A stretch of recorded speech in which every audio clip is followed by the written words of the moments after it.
Your rising sign is the most personal placement in your birth chart, and when I'm talking about the rising sign, I'm talking about you and how you see things, your perspective of the world, the attitude that you display outwardly when you go out. It's very much the energy that you give off, and it's people's first impression of you and how they see you, really. It's one of the big 3 things to know about yourself, whatever your sun, moon and rising signs are. The reason why I say that the rising sign is the most personal placement is because your rising sign essentially sets out and lays the foundation for the order of your birth chart and will dictate which signs fall in which houses. Now, not all Leo risings are going to have the same experience because, of course, everyone's got their own personal planet placements and how they're aspected. So this is just going to be a general look at how a Leo rising sees life. So this is the fixed male fire sign that's ruled by the sun. So straight off the back, your chart ruler is the sun. Leo risings, your chart ruler is the sun. So, you know, the sun is a powerful force. It's the center of our universe. What would we do without the sun? There would be no life. So this is a very powerful energy. Now, the rising sign is going to be in your first house, and the sun is actually exalted in the first house anyway as well. So this is doubly powerful energy that you have with a Leo rising. You're projecting out into the world. It's going to be really important for Leo risings that you've looked at your chart and you understand exactly where your sun is, what house it's in, what sign it's in, and how it's aspected, in order for you to start understanding how you're projecting your rising sign outwardly to other people. But to step out into the world as a Leo rising, you're stepping out with the energy of the sun. That is powerful. So Leo risings, when they're stepping out into the world, this is a bright energy. They tend to want to brighten the place up. They feel like the sun. They have a lot of energy to give. It's, you know, a very cool, confident, natural persona, charisma that Leo risings have got about themselves. I mean, if you think about the lion, of course, Leo is represented by the lion. The lion doesn't walk around the place and doesn't appear to have a worrisome energy. The lion's quite relaxed usually most of the time. It walks around as if it owns the place. This is the Leo rising energy here. And Leo rising should probably find that wherever you go, you're used to just getting attention. You will attract attention. And it's not that you're actively out there trying to do something to attract the attention. It's natural. So a Leo sun sign, for example, they might do something on purpose to get the attention. A Leo moon sign, for example, might emotionally react to something in order to get attention from somebody else. Whereas with a Leo rising, this is really natural. It's just you stand out a little bit. Your energy is a very confident one. You operate on a high frequency. It's high energy that you give off, and it's quite easy to spot a Leo rising most of the time because they'll just be wearing something that makes them stand out, something a little bit different, something with a bit of brightness, a bit of colour. It tends to be the Leo rising's vibe, but they are conscious of trying to not be like everybody else. That's definitely important for this sign.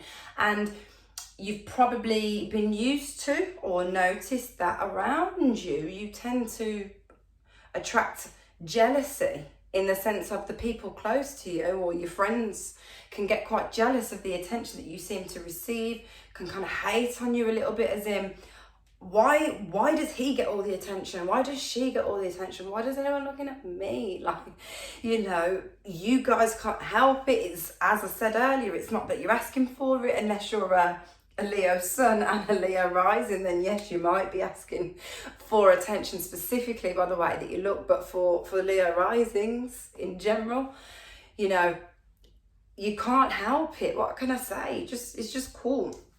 People want to be like you. People wish they could be like you. So don't even pay them any mind. Not that you probably do, but I'm just saying don't pay them any mind, because it is what it is.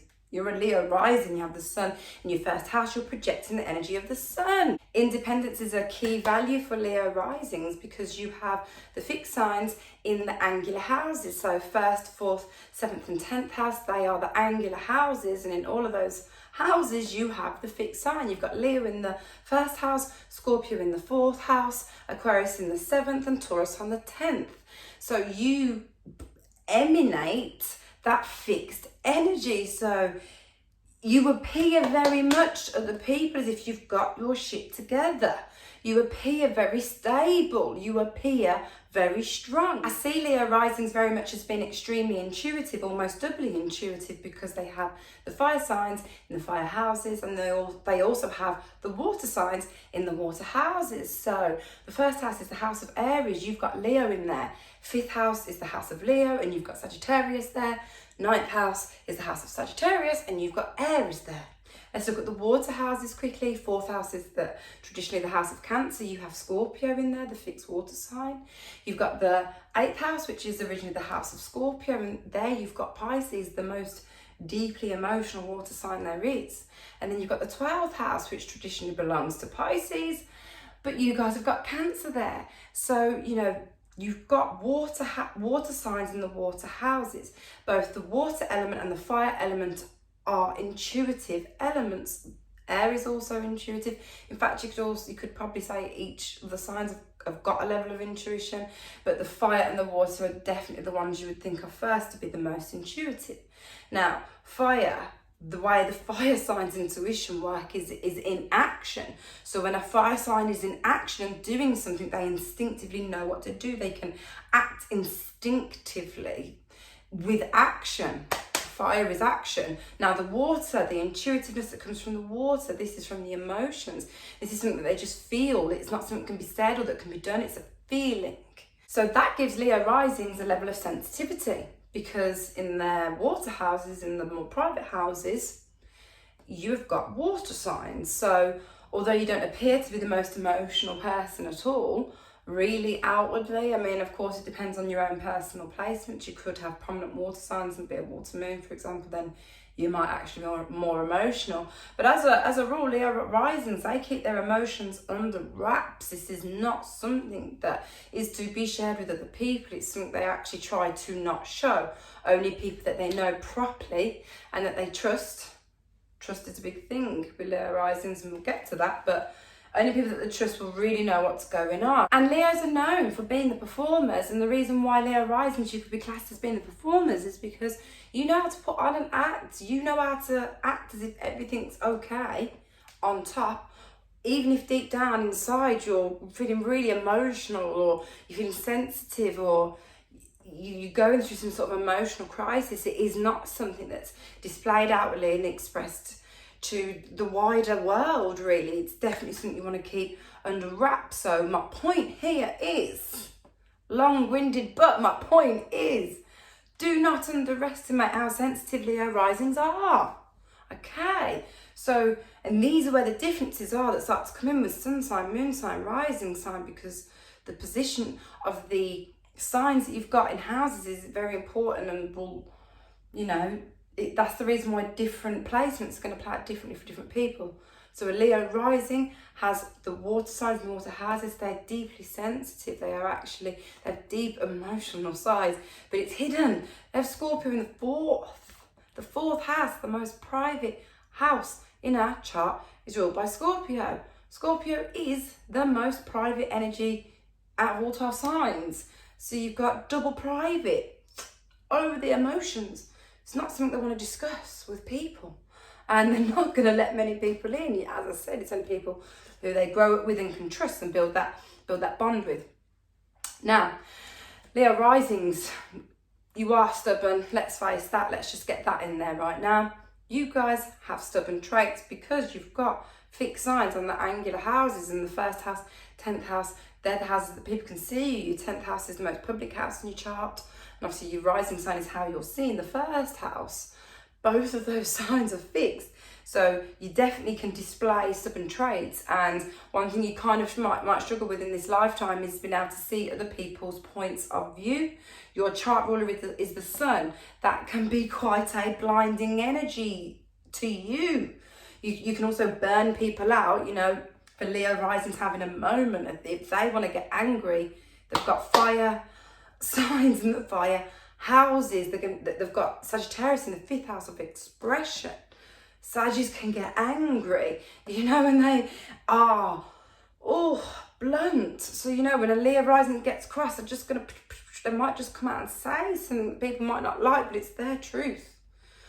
So what my point is there though, it can be quite blinding to you. Seeing other people's opinions, seeing other people's point of view might not be your strongest point really.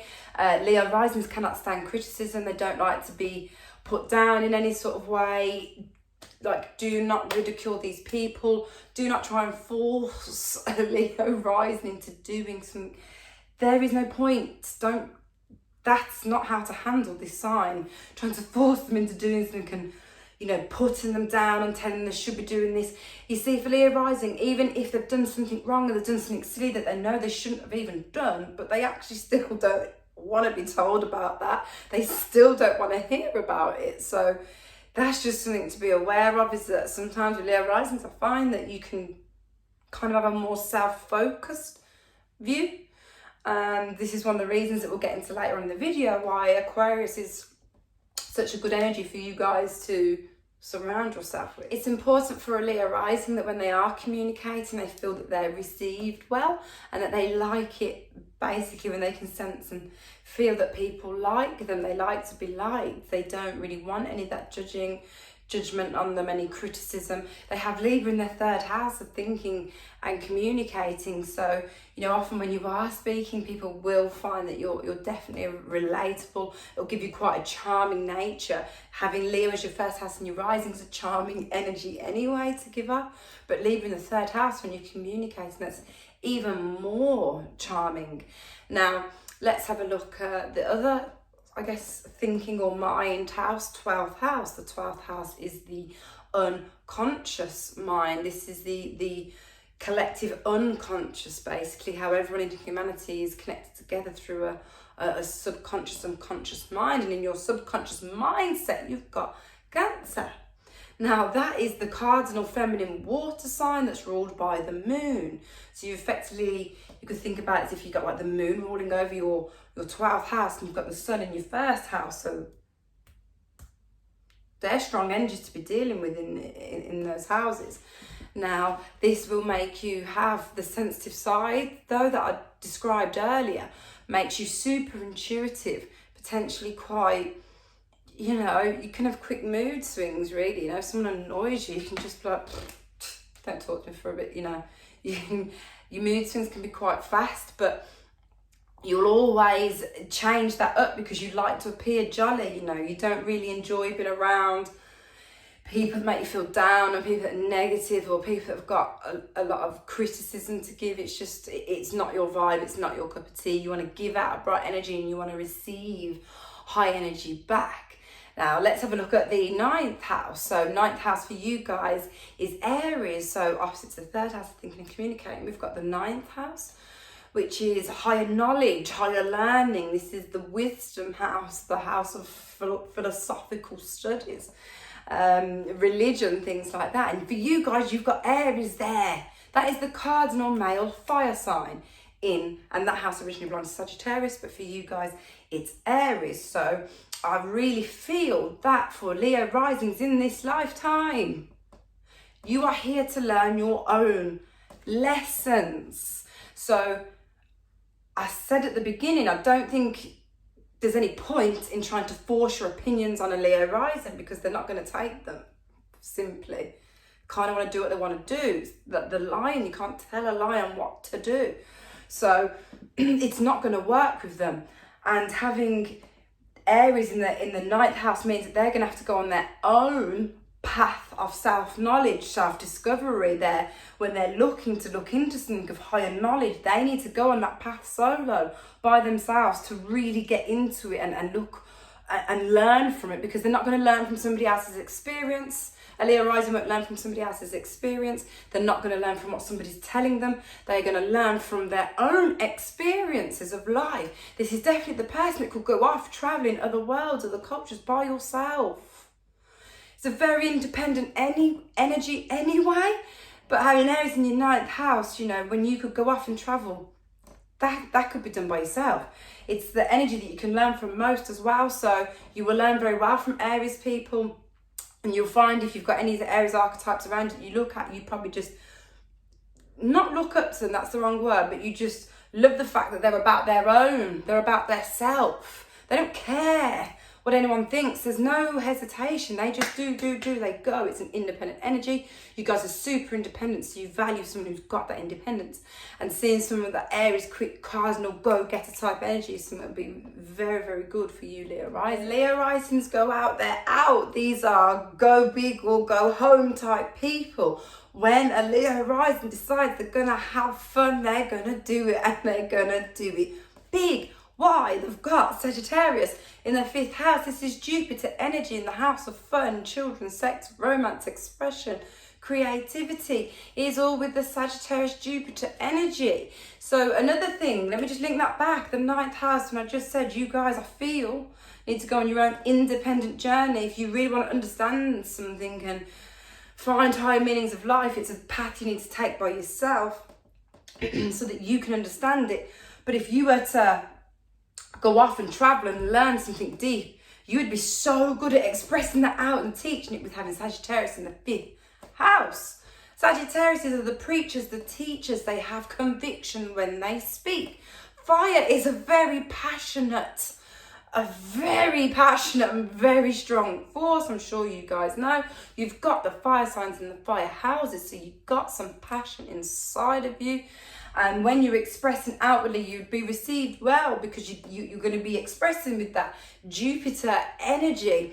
I think that there's probably no limits when it comes to having fun, like, because, you know, you guys, you work really hard. Like, I'll get onto that in a second, but, you know, in your day-to-day routine and your work life, you know, you are quite hard working, but this is the type of person that can work hard and play hard, and you like to have fun. Don't like limits to fun, you know, and you need fun people to go off and do that with. Let's look at your 11th house, your friends. 11th house for you guys is Gemini. This is the male mutable air sign that's ruled by Mercury. So Geminis are a lot of fun. They have a light-hearted energy and they can be very, very spontaneous, and that is something that you like when it comes to having a release. Sag in the 5th, Gemini in the 11th. You guys, when you want to just, you know, you want to just be able to go and have people to do it with.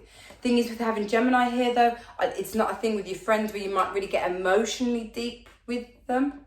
It's more, but you definitely still need intellectual, you need a level of mental intellect to get along with people to a certain degree, you know. There's a lot of people you do gel with. You do prefer someone who can bring a bit of intelligence, but Geminis have got that light-hearted energy and they're very, very, very funny people. Leo Risings, you will also can come across very funny, very jovial with that Sagittarius. Sagittarius are funny. Jovial, and that's in your 5th house of expression. Now I want to finish off really and just focus a little bit more onto the angular houses that I mentioned right at the beginning, and that's the 1st, 4th, 7th and 10th house. Of course, I've just spoke all through the 1st house topics, the 1st house, the rising sign, how you're seeing and how a Leo rising is going to play out, but let's have a look at the other ones. So Scorpio in the 4th house. I think I might have already said it, but I'm just going to say it again. This is the house, this is the most private house in our birth chart, okay? Scorpio is the most private sign that we've got out of our zodiac, one of. So you mix that together, there's double private energy here in the 4th home. So when it comes to, and the 4th house, let's think about 4th house topics, this is nurturing, the mother energy. This is our roots, traditions, where we come from, the family, and there's Scorpio here. So that tells me that you guys extremely private about how you feel and about how letting people in and expressing how you're feeling. Your home is a place that you protect, really. To be honest, your emotions is something that you protect quite fiercely, and you don't like to appear vulnerable to anybody. Now, it could represent that when you were growing up, there was some sort of secrets from your parents and things that were just hidden from you. There might have been some real manipulation and control going on. You know, you never know what happens behind closed doors anyway, with whatever sign falls in the 4th house. But with Scorpio in the 4th house, there could be a little something going on that not everybody outside knows. Let's look at the 10th house. The 10th house, this is originally the house of Capricorn. This is about your career, your public image, you know, it's the most public house in our birth chart. This is about long-term gains. And for you guys, you've got Taurus sitting in there, and that is the feminine fixed earth sign. So having Taurus in there, again, one of the reasons why I said earlier, you appear very stable and strong. Taurus is a very stable, strong, predictable, reliable. But when it comes to your career, you guys are about the long-term game. You know it takes work to get to where it is that you want to be, but you're proper builders. Ooh, you are building for success. You want to have a career whereby it gives you a long-term stable flow of income. Leo risings don't need to be in and out of jobs, not knowing what's going on. No. They've also got Capricorn in the 6th. I know I said I was going to focus on the angular houses, but let me just quickly jump back to 6th house, 2nd house for a second, in line with the career house. So in the 6th house, you guys have got Capricorn. Capricorn in the 6th house, so whether you're applying it or not, structuring your day-to-day routine would be super beneficial for you guys. The organisation, have organisation around your day-to-day stuff, get your stuff done. You guys know that if you keep your daily structure and you keep your daily routine and you're organised, that it helps you build the long-term success. And also being a little bit more rigid when it comes to your career. It's an area of your life, I guess, with your work, your day-to-day routine, your career, that you're a little bit more serious about, allows you to let loose when you want to have fun, you know. Sag in the 5th, Gemini in the 11th, when you want to go out and have fun and connect and do things and express, you can, because you've worked really hard to get there. Leo risings are all about building long-term wealth. This is, they can be quite progressive as well with how they approach things. You know, I've got Aquarius in the 7th. They do have a progressive mindset. So it's going to be the long-term build of wealth that they're really looking for, even maybe something that can give their family stability for a couple of generations to come. That's something they would love. Stable flow of a healthy amount of income. And when you're at work, you're usually given, you know, positions of responsibility. You are a very trusted co-worker. You're seen as a very capable person. So, you know, but keep that cap in the 6th energy strong to give you the underlying structure that you're going to need for the long-term wealth and success, and also so that you can go out and enjoy yourself and have fun. So let's finish up and look at the 7th house. This is, I've left, you know, save the best till last, as they say. 7th house, this is the relationship house. So 1st house is all about you, the self, I am. 7th house, this is about relationships with other people, and this is long-term relationships with other people. It's an energy you can get on with for a very long time, whatever's in your 7th house. So for you guys, you've got Aquarius there. Oh, now that's different. That is unique, and that's what you guys like. You will find that you've probably been attracted to Aquarius archetypes, people of the Aquarius nature who will just carry those traits. Now, I'm not obviously saying that for Leo risings you can only be with an Aquarius sun or moon. That's not what I'm saying, because synastry plays a very big part when you need to look at both you and your partner's charts together to get a full picture of how that's looking. And of course, sun placements, moon placements, Venus placements all count. But for the purpose of looking at Leo risings, the 7th house of relationships does sit in Aquarius. So you do like people, you attract people as well, but what you're attracted to is someone who's a bit different. You don't want someone who's following the crowd and doing what everyone else has done. Like, that's not something you respect, because you specifically prefer to stand out. Aquariuses love to stand out as well. They're more likely to stand out in a background kind of way, and you're more standing out in the limelight kind of way, but it complements each other. So the Aquarius archetype balances very well for the Leo. Aquarius is also a fixed energy, so although you can have many differences, there are going to be some sort of similar traits there. And Aquarius is a super accepting of everyone and anyone. You know, Aquarius, which represents the 11th house originally in a birth chart, is all about humanity and the collective conscious social connections. So Aquariuses aren't judgy, they're not judgmental, they accept people for who they are, they love it just like you do. So it will be very refreshing for you to have a partner of that archetype, because they would accept you for how you are. You know, they don't need you to constantly be strong. Leo, Taurus, Leo rising, Taurus in the 10th, appearing all strong. It's fine if you've got that deep emotional side. They will fully accept that. And one thing that they will be able to kind of help you with, because as I said, Leo risings can sometimes be a bit blinded with their point of view and sometimes struggle to see what other people are saying. Aquarius has been very good at opening your eyes to that and opening your eyes to thinking about everyone and thinking about the collective. Leo risings as well, you wouldn't want to have a partner that you feel is exactly like everyone else's partner in the world. You want to feel like your partner is somebody special and unique, and that's what Aquarius is. They are unique, they're special, they're unconventional, they do not follow the crowd. They are progressive thinkers, they're future thinking, and you love that because they're also extremely independent. Aquarius is super independent. This isn't a needy energy. And in a relationship, it's not what you guys need. You're not out here needing a needy partner. You definitely someone who can allow you to give you some, who will give you some freedom. And Aquarius will give you that because they definitely need their freedom as well. And also your 5th house of romance and sex is Sagittarius, is the other biggest freedom lovers that exist. So freedom for you guys, especially in relationships and things like that, you do need an element of freedom, and Aquarius will give you that. And you don't need someone who's really needy. You're more attracted to someone who's got a strong base, someone who knows who they are, even if they're really different to everyone else. So what? Like, let's be different together. It's a very balancing energy for you. But I'm going to leave it there, guys. That was my video on the Leo rising. If there was anything that I said that you liked or could relate to, then drop me a like. And if you haven't subscribed yet, then subscribe and come with me. Coming up on my next video, we're going to be talking all about the Virgo rising.